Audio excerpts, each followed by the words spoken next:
Assalamualaikum warahmatullahi wabarakatuh. Perkenalkan, nama saya Ulfatul Nadiro dengan NIM C1 C019130 dari kelas R9. Di sini saya akan menjelaskan materi tentang kerangka dasar penyusunan dan penyajian laporan keuangan syariah dari mata kuliah Akuntansi Syariah dengan dosen pengampu Dr. Wilmi Eka Putra, SE, MSc, CI, KNR. Di sini saya akan menjelaskan tentang materi kerangka dasar penyusunan dan penyajian laporan keuangan syariah. Yang pertama, tujuan kerangka dasar. Tujuan kerangka dasar ini adalah untuk digunakan sebagai acuan bagi penyusunan standar akuntansi keuangan syariah, penyusunan laporan keuangan, auditor, dan para pemakai laporan keuangan. Dan yang kedua, pemakai dan kebutuhan informasi. Pemakai laporan keuangan meliputi sebagai investor sekarang dan investor potensial, pemilik dana kara, pemilik dana syarikah temporer, pemilik dana titipan, pembayar dan penerima zakat, pengawas syariah, karyawan, pemasok dan mitra usaha lainnya, pelanggan, pemerintah serta lembaga-lembaganya, dan masyarakat. Selanjutnya yaitu paradigma transaksi syariah. Transaksi syariah didasarkan pada paradigma dasar bahwa dalam semesta diciptakan oleh Tuhan sebagai amanah atau kepercayaan ilahi dan sarana kebahagiaan hidup bagi seluruh umat manusia untuk mencapai kesejahteraan hakiki secara material dan spiritual atau al-falah. Dan yang keempat yaitu asas transaksi syariah. Transaksi syariah berasaskan pada prinsip berikut. Yang pertama, persaudaraan, keadilan, kemaslahatan, keseimbangan, dan universalisme. Dan yang kelima, yaitu karakteristik transaksi syariah. Implementasi transaksi yang sesuai dengan paradigma dan asas transaksi syariah harus memenuhi sejumlah karakteristik dan persyaratan. Salah satunya antara lain, yang pertama, transaksi hanya dilakukan berdasarkan prinsip saling paham atau saling ridha. Dan yang kedua, prinsip kebebasan bertransaksi diakui sepanjang objeknya halal dan baik atau thayyib. Uang hanya berfungsi sebagai alat tukar dan satuan pengukur nilai, bukan sebagai komoditas. Saatnya yaitu tidak mengandung unsur riba, tidak mengandung unsur kezaliman. Dan yang keenam, tujuan laporan keuangan. Tujuan utama laporan keuangan adalah untuk menyediakan informasi menyangkut posisi keuangan, kinerja, serta perubahan posisi keuangan suatu entitas syariah yang bermanfaat bagi sejumlah besar pemakai dalam pengambilan keputusan ekonomi. Dan yang ketujuh, bentuk laporan keuangan. Laporan keuangan entitas syariah terdiri atas berikut. Yang pertama, posisi keuangan entitas syariah, informasi kinerja entitas syariah, informasi perubahan posisi keuangan entitas syariah, informasi lain, dan catatan dan sekundal tambahan. Dan yang kedelapan yaitu ada asumsi dasar, yang ada dua, dasar aktual dan kelangsungan usaha. Dan yang kesembilan yaitu karakteristik kualitatif laporan keuangan. Terdapat 4 karakteristik kualitatif produk, yaitu dapat dipahami, relevan, keandalan, dan dapat diperbandingkan.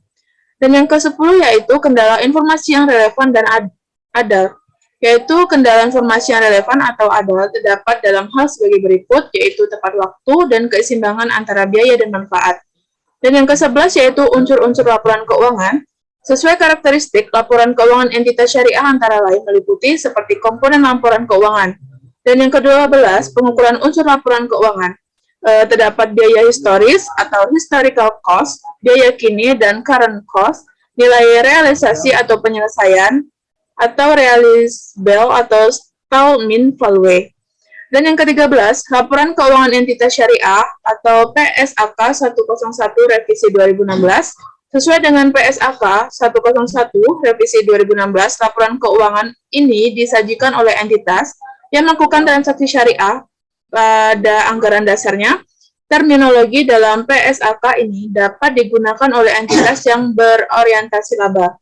Sedangkan untuk entitas yang tidak berorientasi laba atau memiliki untuk ekuitas yang berbeda perlu menyesuaikan deskripsi pada beberapa pos kenangan.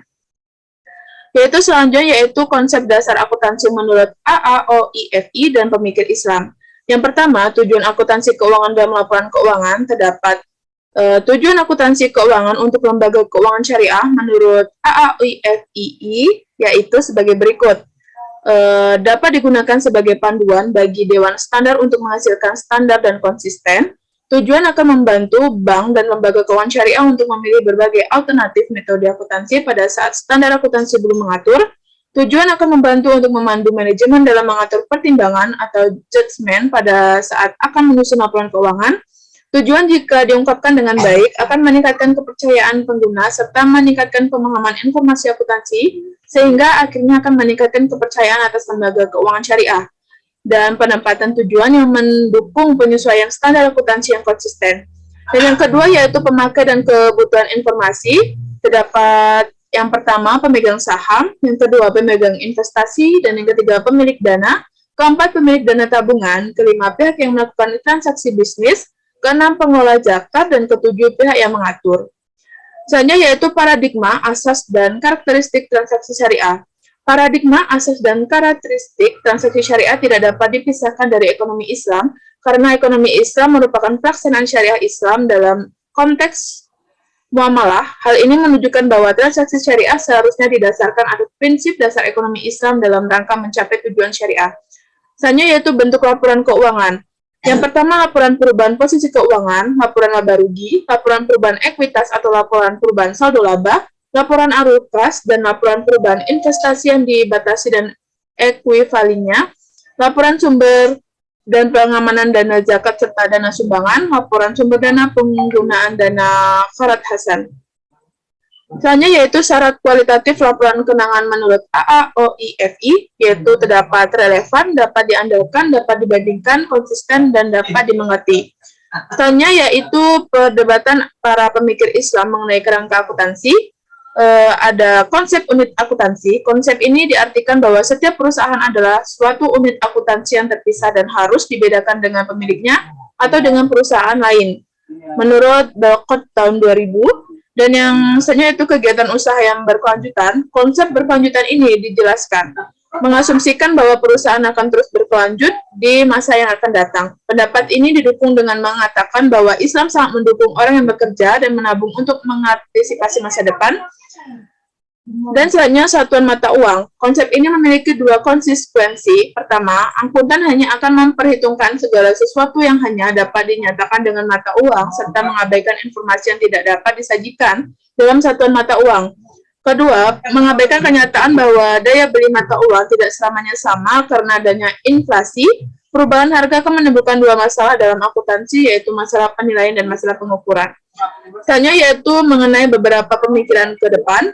Ada neraca yang menggunakan nilai saat ini atau current value balance sheet untuk mengatasi kelemahan dari historical cost yang kurang cocok dengan pola perhitungan zakat yang mengharuskan perhitungan kekayaan dengan nilai sekarang, dan laporan nilai tambahan atau value added statement sebagai pengganti laporan laba atau sebagai laporan tambah atas neraca dan laporan laba rugi.